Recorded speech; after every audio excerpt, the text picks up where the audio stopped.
It's not really a surprise that the Dark type is one of the most questionable types in Pokemon, being known as the Evil type in Japanese. Though this is oversimplifying things quite a bit, as the Dark type can be thought of as more of a rude or underhanded type rather than overtly evil or malicious. Still, it's not entirely inaccurate to classify it as an evil type, which leads this subset of Pokemon to being some of the more morally complex. And since we have a bit of a reputation for judging morality, we decided to take a closer look at these particular pocket monsters and see just how evil they really are. I'm Kyle with Wickedbinge, and this is Dark-type Pokemon Good to Evil.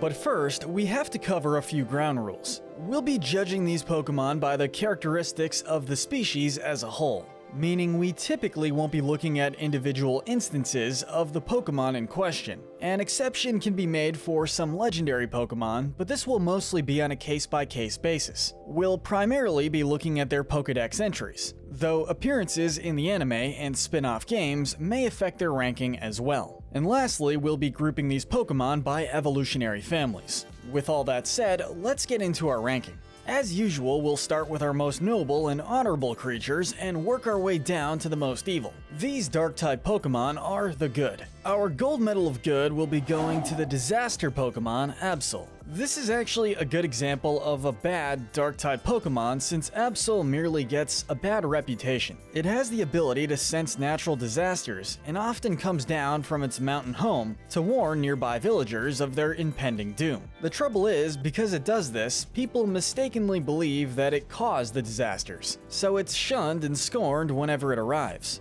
Beyond that, it's also shown to be very protective of other Pokemon, and doesn't show any of the characteristics typical of other Dark types. In fact, it's so kind that it's one of the few Pokemon to be exempt from the general rule of thumb regarding Mega Evolution turning Pokemon evil and aggressive. The only negative impact that Mega Absol has is that it dislikes being in this form, since it doesn't like fighting. And if the worst thing that you can say about a creature is that it's too much of a pacifist, then you've got a pretty good boy on your hands.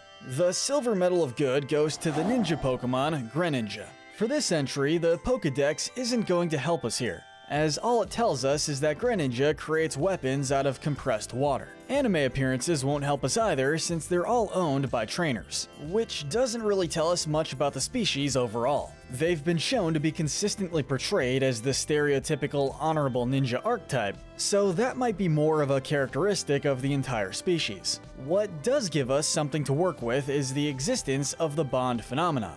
This is something that is exclusive to Greninja through its secret ability, Battle Bond, which allows it to bond with its trainer to the point where their hearts become one and their pain becomes each other's. The sheer level of trust this requires, both in theory and execution, proves that Greninja is capable of caring deeply for those around it, more so than most other Pokemon in general. So Greninja stands out among other Dark-type Pokemon to earn the silver medal for this reason alone. For our bronze medal of good, we're gonna give it to the daunting Pokemon, Pangoro. While this pugnacious panda may come across as, well, daunting, Pangoro is more of a protective big brother type than one might think. It cares deeply for its friends and will protect them from anything that might be a threat. It despises picking on the weak and will aggressively attack any bullies it finds. Irony aside, it's this protectiveness that makes Pangoro more of a vigilante superhero than the gang leader it's generally portrayed as, which easily earns it the bronze medal of good. From one bear to another, next up is the Wushu Pokemon, Single Strike style Urshifu. Being the first legendary on our list, it makes sense that we place Urshifu this high. However, that's mainly due to it being more of a fighting type than a dark type. In terms of personality, the difference between the dark type Single Strike form and the water type Rapid Strike one is virtually non-existent. Both are dedicated to their training, working hard to perfect their chosen styles in order to serve as the armor for their loved ones. Additionally, both forms are described as strong proponents for justice, with their Gigantamax forms being described as eliminating evil and malevolence with just their glare. In a surprisingly positive spot, next we have the pitch black Pokemon, Darkrai. Despite being the literal embodiment of darkness and having dark listed in its own name twice. Darkrai is a lot kinder and more considerate than it gets credit for. Like Absol, it is a Pokemon who gets a bad rap, suffering from a cursed existence that causes endless nightmares for everyone around it that Darkrai itself doesn't wish to inflict. For that reason, it intentionally seeks out Cresselia, who has the power to dispel nightmares, and stays relatively close to them in order to spare others from suffering from its curse. Furthermore, even setting aside all the drama surrounding its bad dreams, Darkrai is often shown to be a much more considerate Pokemon than its appearance suggests. It takes on a more protective role to the people and Pokemon around it, risking its own life whenever danger approaches. And while it is often shown to be an antagonistic character, this is often the result of being misunderstood by others, misguided in its intentions, or simply controlled by a true villain. The exception to this being the Mystery Dungeon incarnation of Darkrai, who is revealed to be the true mastermind behind the events of the story, with the ultimate goal of plunging the world into darkness. However, this is a single individual in an alternate universe, so we can't be too harsh on the species as a whole because of it. That said, Darkrai is a legendary, so individual instances are a lot more relevant than usual. So while they are generally very considerate and heroic, we just can't rank them any higher. For the first of our regional variants, we have the sludge Pokemon, the Alolan Muckline. It's odd how Grimer and Muck ended up getting the dark type in Alola, considering how they're generally more pleasant than their Kanto counterparts. Not only do they not have the noxious odor that their non-dark cousins are known for, but they're also surprisingly calm and friendly compared to them as well. Because of this, they are actually a welcome sight in most cities, and are even kept as pets by some people. They do have the tendency to wreck furniture if they aren't fed, but any animal would be driven to extremes if it was hungry enough. Considering how this is the only thing in the Pokédex that mentions temperament, we had to rank these two on the upper end of our list. Next, we have the heal Pokemon, Incineroar. On the surface, Incineroar should be substantially lower than it is. It is incredibly violent and selfish, disregarding the safety of both opponents and onlookers, and even ignoring its own trainer if it's not in a good mood. However, this is all part of the act, as it merely wants to put on a good show for the audience. It dislikes fighting weak or injured opponents, preferring to fight challenging foes to stoke its fighting spirit. Additionally, it's very protective of small Pokemon and children, being very happy with earning their admiration despite its heel persona. This is proof that this cat has a much softer side underneath and earns its spot here. Our next spot goes to the Illusion Fox Pokemon, the Zoroark line. We're starting to notice a pattern of regional variants where the dark type one is actually the nicer of the two. We'll have to see if this trend continues further down the list. With Zoru being more of a timid child, Zoroark ends up carrying its family, being especially kind and protective to those it cares about. It's even willing to put its life on the line to protect its loved ones, reminiscent of a certain other furry Pokemon from 2 generations earlier.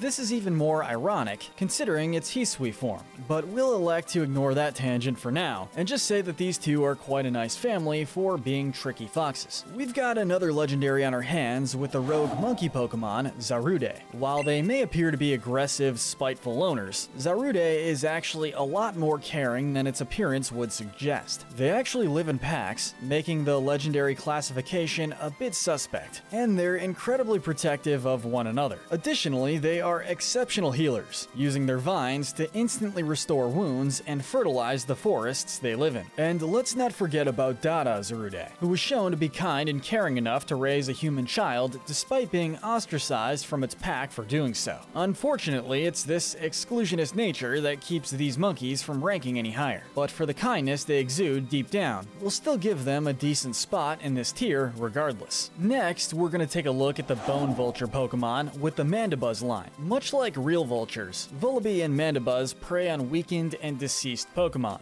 making for a morally questionable evolutionary family. And they also use the bones of their prey to decorate themselves in order to attract males, even though male Mandibuzz do not exist. What earns them a spot in this section is their strong maternal behavior towards their young. Mandibuzz are incredibly kind and caring to their young, doing everything they can to feed and clothe them, and will even take in lost Vullaby and raise them as their own. Even older Vullaby exhibit these traits as well, as they'll give their younger siblings their old bones as a sort of hand-me-down. We can't place them any higher, because the bones thing is pretty ruthless, but they still have more than enough positive attributes to get a spot in the good section regardless. Finally, rounding out this section, we have the Hoodlum Pokemon, the Scrafty line. Much like Pangoro, Scraggy and Scrafty serve as an embodiment of street thugs, though they lack the vigilantism that earns the former its spot. They're violent ruffians that gang up on anything and everything that invades their territory. However, that gang mentality does cut both ways, as they are subsequently caring and protective of their friends and family. This isn't enough to excuse the unwarranted violence, but it's just enough for them to eke their way into the good section. Just barely. And speaking of which, that's the last of our good Dark-type Pokemon. So now it's time to descend into a more neutral territory. This is the gray area. Starting out this section, we have the Moonlight Pokemon, Umbreon. Apologies to any Eevee fans watching, but we just couldn't justify placing Umbreon any higher on our list. None of its Pokédex entries mention anything about behavior or temperament, other than the fact that it hunts prey using its toxic sweat and attacks the throat. Ruthless, to be sure, but not too far off the mark for any carnivorous animal. The only thing that offers the slightest hint at its morality is the fact that its evolution is triggered by happiness, proving that it is capable of showing kindness and affection. That said, this is still a bit of a stretch, so we're gonna have to settle for placing Umbreon at the top of our gray area. Our next spot has to go to the Skunk Pokemon, the Skuntank line. For most of the entries in this section, we don't have a lot to say about these Pokemon since there's not really much for us to work with. In this case, Stunky and Skuntank are just skunks.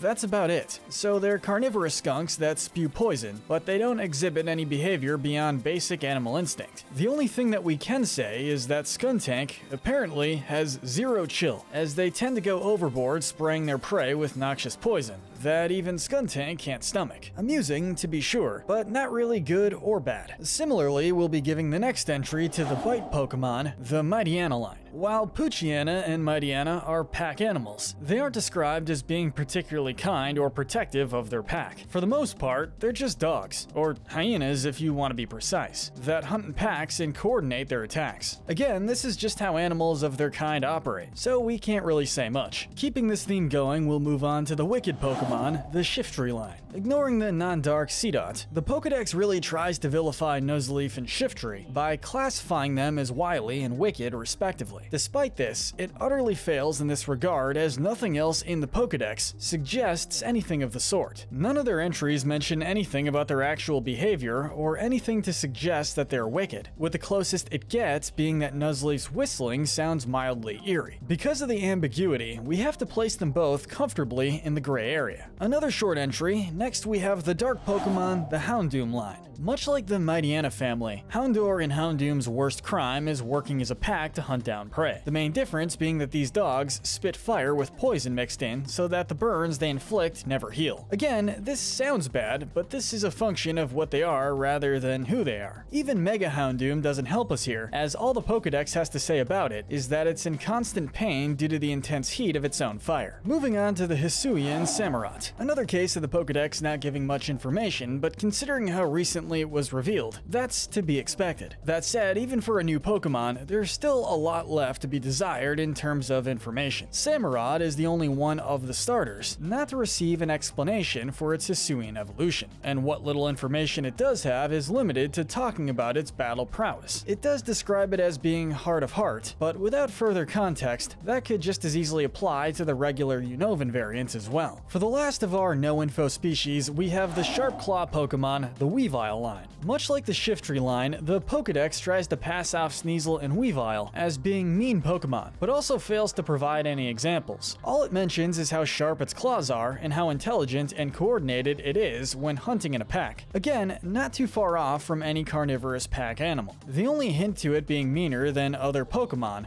is in its Legends Arceus Pokédex entry, where Sneasel is noted having a more twisted mind compared to its native Hisuian counterpart. Aside from this being the end of the road for our Dark-type regional variant theory, this is still a minor and ultimately vague description that doesn't give us a whole lot to work with. But it's a bit more than we got for the last few entries, so we decided to rank them just a smidge lower. Finally, getting into a more substantial part of this section, our next spot goes to the two-sided Pokemon, Morpeko. The middle of the neutral section is probably the most fitting place for Morpeko. This is very much a tale of two Pikachu clones. In its full belly form, it's quite docile and friendly, and in its hangry form, it's an uncontrollable demon that makes your life a living hell. What's more, it spends roughly an equal amount of time in both forms, meaning that the good it does in its full belly form is undone by its hangry form and vice versa. We're sorry to any Marnie roleplayers in the audience, but we just can't place this thing any higher. Moving on to the darkness Pokemon, Sableye. This is one that so nearly landed in the boring part of our section, but just barely escaped by having the bare minimum of information to work with. Namely, it's described as having the ability to steal the souls of anyone who looks into its eyes. However, it's more often described as living quietly on its own in dark caves, where it casually eats gemstones it finds. So, inconsistent quality at worst. Other than that, the only other behavior the Pokédex notes is its tendency to hunt Carbink, which again, isn't nice, but it's pretty much on par for the course of any predator. As for Mega Sableye, it's in the same category as Mega Houndoom, in that it's in pain rather than becoming more evil. Its gem bursts out of its skin, leaving a huge hole in its chest, and is too heavy and cumbersome for Sableye to move with it. That's pretty much all the Pokédex has to say about Mega Sableye. Still, the potential for evil is still worse than nothing at all, hence its lower ranking. Next, we have the classy cat Pokemon, the Alolan Persian line. Compared to their Kanto counterparts, Alolan, Meowth, and Persian are a lot more spoiled rotten.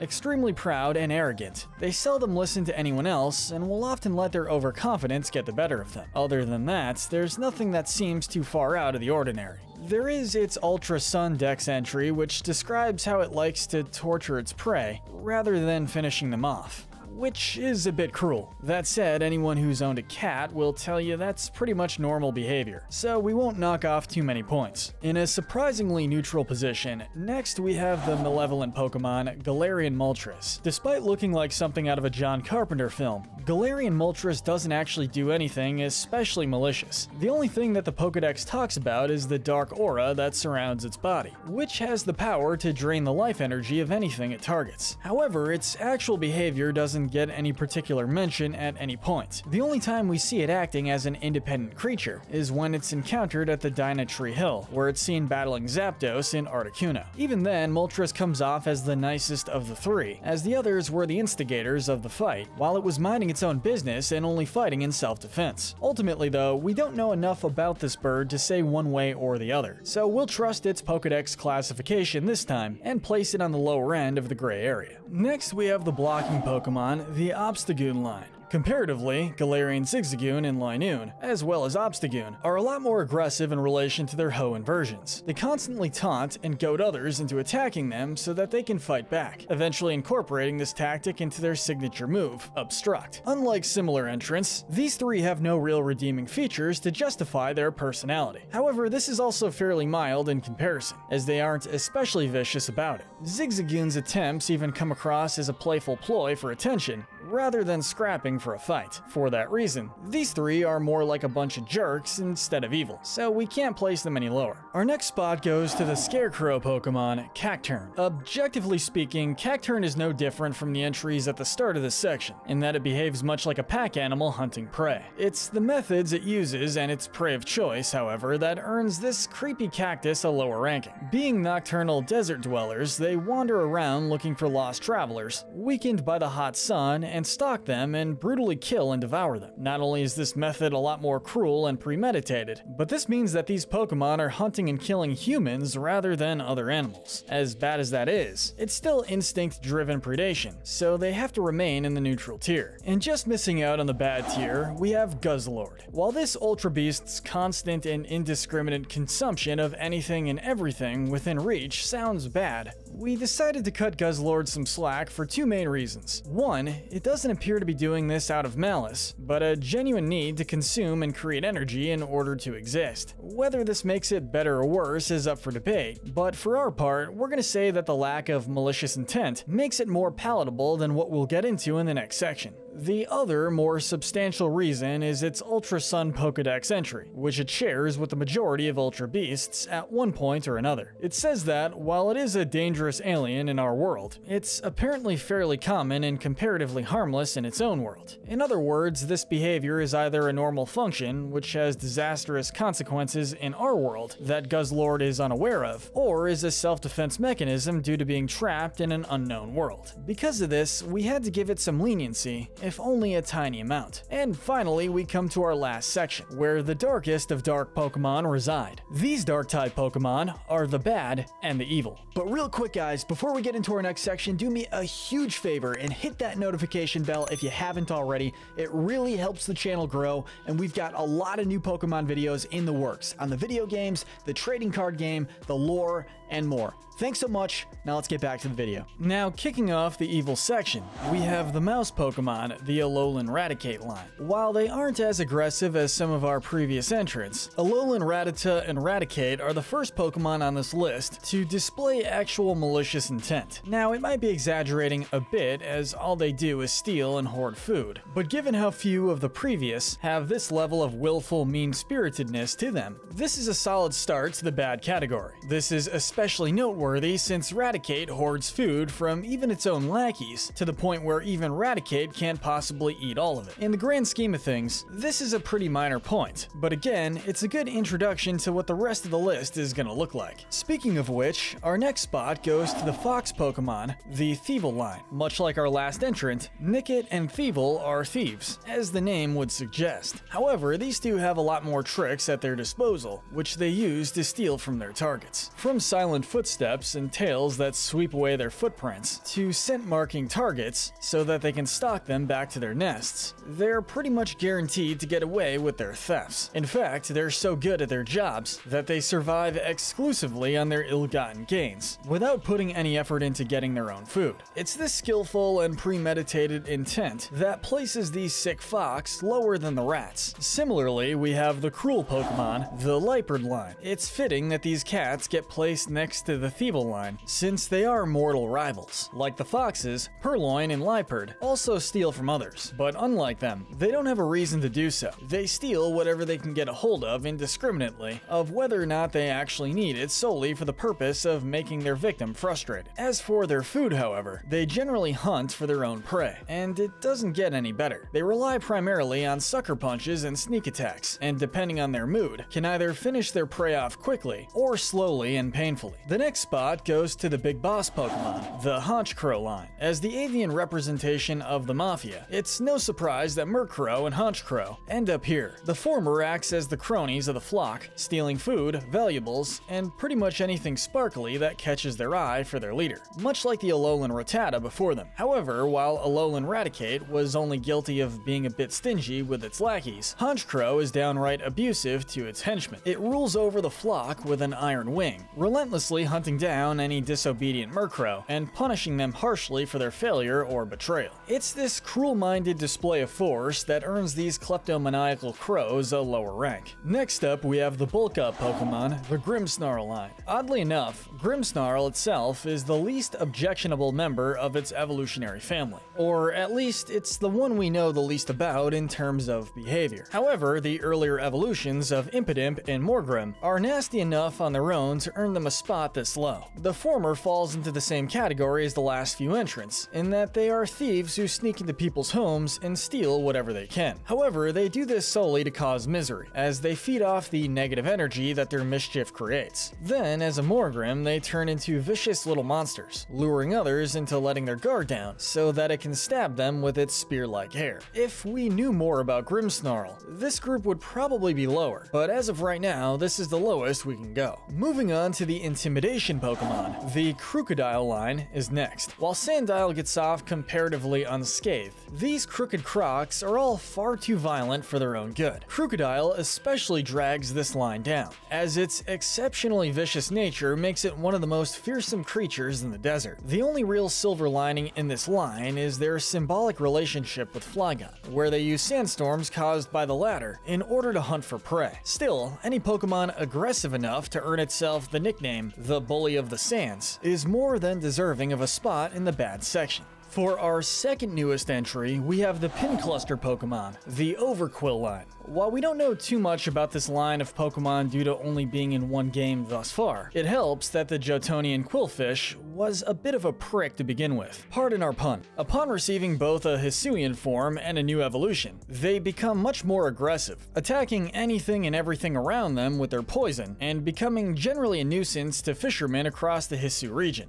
The fact that Overquill is known as the Sea Fiend, despite being a poor swimmer, speaks volumes to its mean streak, more than earning these fiendish fish a spot in the middle of this section. Sticking to the water for now, our next spot goes to the rogue Pokemon, Crawdant. Excessively violent even by the standards of this list, Crawdant has a reputation of aggressively fighting anything and everything in its vicinity. It's so bad that no other Pokemon dares go anywhere near it, even other aggressive and territorial Pokemon. It was even a major plot point in Detective Pikachu, where Crawdant's aggressive and territorial nature was used to drive others away for land development. At this point, the only thing surprising about Crawdant's placement here is that there's still 10 more Pokemon to go. Rounding out our ocean-themed streak, next we have the brutal Pokemon, the Sharpedo line. Given that these Pokemon have been called the Bully of the Sea since Gen 3, it shouldn't be too surprising that Carvanha and Sharpedo ended up in this section. Like the other aquatic Pokemon, they are extremely aggressive and territorial, attacking people and Pokemon alike simply for existing. They even use their razor-sharp fins and fangs to sink ships and attack fishermen. Also, Mega Sharpedo exists, which places it below its fellow aquatic Pokemon, but it's another one that falls into the category of extreme pain megas, with it not being all that much more aggressive than its base form. Still, with all that in mind, it gets hard to feel anything but relief when they become an endangered species due to overfishing.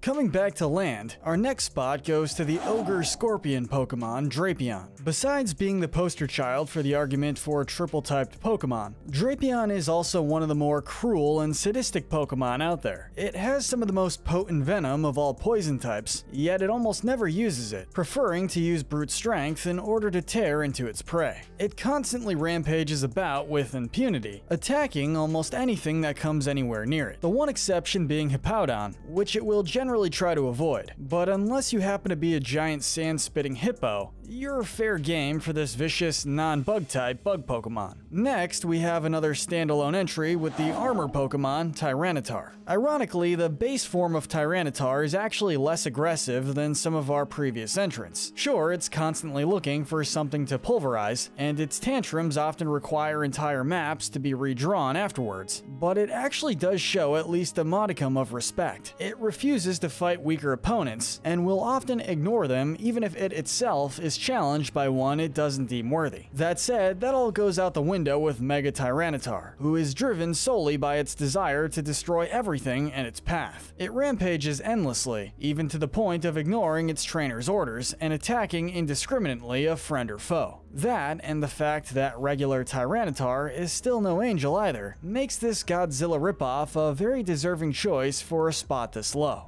Our next spot will be going to the Swordblade Pokemon, the Bisharp line. Originally, we were going to place Pawniard and Bisharp in with the other pack-hunting carnivores. That said, these two prove themselves far worse than the rest. By far, Bisharp is the main culprit for dragging its evolution line down, as it is especially heartless in just about everything. It shows no pity, let alone mercy, to any prey its pack takes down, not even shifting its expression when it deals the finishing blow. On top of that, it's also a tyrant who rules over its pack with an iron fist, which may be fitting for a steel type, but doesn't make it any more palatable. It forces its minions to fight regardless of their injuries, and also constantly monitors and harshly punishes them for the slightest hint of dissent among them. Just missing out on the bottom 5, we find the destruction Pokemon, Eviltal. Despite what you might have assumed, Eviltal was a tricky one to place. For one thing, it is a creature much like Darkrai, where its very existence drains the life force of everything around it indiscriminately and involuntarily. That said, Eviltal is a lot more actively destructive than Darkrai, often going on rampages in order to destroy anything that disturbs its slumber. Additionally, while Darkrai actively seeks out ways to dispel its curses, in this case it's the other way around, with Xerneas having to pursue Eviltal in order to undo the collateral damage its life-draining destruction has caused. What's more, there's still very little information about Eviltal in general, even nearing a decade later, with no new Pokédex entries or major appearances since its debut. And with it being a legendary, we have to look at its individual appearances, and almost all of them feature it as the main, or at least a major villain in the story. Still, its worst crimes aren't actually its fault, so while Eviltal is a bad Pokemon, it isn't the worst. Our 5th place evil ranking goes to the brutal Pokemon, the Hydreigon line.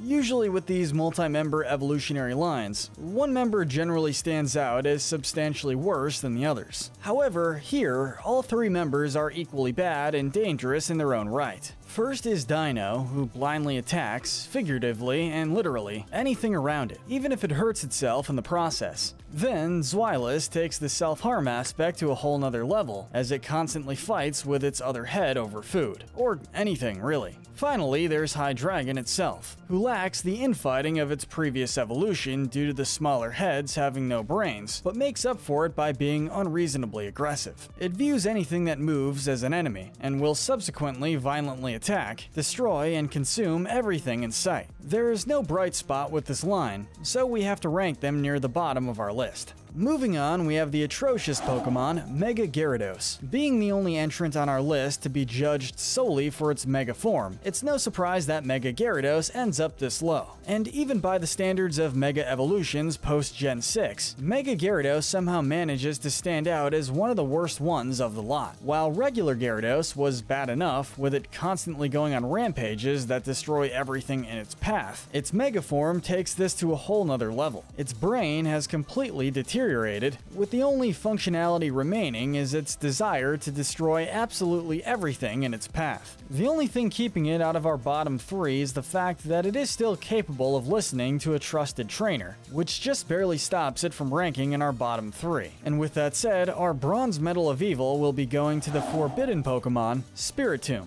If you're even remotely familiar with the lore surrounding this Pokemon, the fact that Spiritomb isn't dead last speaks volumes about our bottom 2. Created from a fusion of 108 evil spirits bound to an old keystone as punishment for their evil deeds, Spiritomb seems to have learned nothing from its 500-year punishment. While its keystone acts as a slight check to its misdeeds, as it physically hinders its movement, it still manages to cause death and destruction in what little range of motion it does have. It goes on rampages not unlike some of our previous entrants, albeit a bit slower, and is feared by people much like some of the other most dangerous Pokemon out there. And let's not forget about the 108 spirits that make up a Spiritomb, as their individual sins in life also fall upon the collective Pokemon in death. Ultimately, the old keystone does a lot of heavy lifting to hold Spiritomb back, figuratively and literally, which is why we couldn't give it the gold or silver. The Silver Medal of Evil goes to the overturning Pokemon, the Malomar line. Remember what we said about the Hydreigon line being the most consistently bad across all members of its family? Well, here we have the opposite end of the spectrum. For the record, Inkay is basically harmless, with it mainly using its dazzling hypnotic lights in order to escape from danger. However, Malomar has the dubious distinction of being one of the few entities in the Pokemon world that can truly be considered evil. Its hypnosis is considered to be the strongest of all Pokemon, and it uses it to force others to do its bidding. Many of the worst life-changing events in history can be traced back to Malomar's hypnosis, whether by others using it for their own interests, or simply because Malomar itself wanted it. While we try not to dwell on the anime too much for non-legendary Pokemon, we can't ignore that the recurring Malomar in the series ends up as one of the most striking, effective, and downright evil villains in the entire franchise. In the end, the drag factor of Inkay keeps this line from taking the gold, but Malomar is still more than bad enough on its own to earn the silver medal despite the handicap.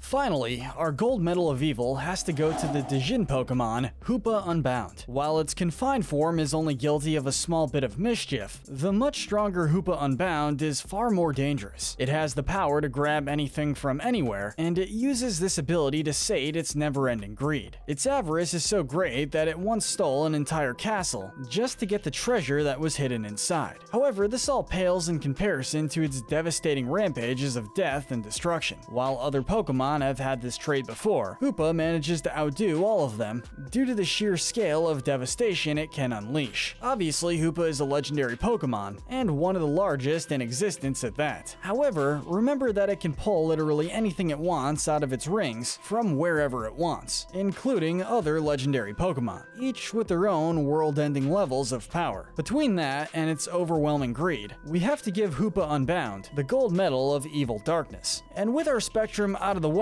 it's time to give out some consolation prizes with our Sinner medals. The Darwin medal has to go to Mega Gyarados. The fact that it loses almost all brain functionality upon Mega evolving makes it a perfect candidate for this particular medal. We're giving the Lust medal to the Mandibuzz line. Their excessive vanity in dressing up to attract a mate, one that doesn't exist, speaks volumes about the lengths they're willing to go. The Envy medal has to go to the Hydreigon line. They're so territorial and possessive that not even they themselves are immune to their own wrath, and when you start to become jealous of yourself, you kinda have to walk away with this one. We give the Wrath medal to Tyranitar solely for the sheer destructive force behind its rage. There's a lot of competition here, but the fact is that its rampage has caused mass destruction on a topographical scale, which leaves everyone else in the dust. The Gluttony medal has us stumped. If only there was some sort of living trash compactor that ate anything and everything in sight, we could award it this medal. Maybe one that was even given the codename Gluttony by an international government agency. Oh right, this one definitely goes to Guzzlord. The Sloth medal goes to the Alolan Raticate line, specifically to Alolan Raticate itself, as it lets all its minions do all the work while it sits on its hoard of food lazily waiting for more to come in. We have to give the Pride medal to the Alolan Persian line. It's clear that these cats think very highly of themselves to the point of getting themselves into trouble on a regular basis. And finally, we're giving the Greed medal to Hoopa Unbound. While there have been some greedy animals on this list, the sheer scope of Hoopa's avarice is just excessive. Anyone who's willing to steal an entire castle just for treasure deserves to take this medal. And that's our list of Dark-type Pokemon from most good to most evil. Let us know in the comment section if you agree with our ranking, and be sure to hit that notification bell so you can binge our other Pokemon videos. We've got a ton of videos in the works on the Pokemon video games, the shows, the lore, and the trading card game, so stick around. Thanks for watching.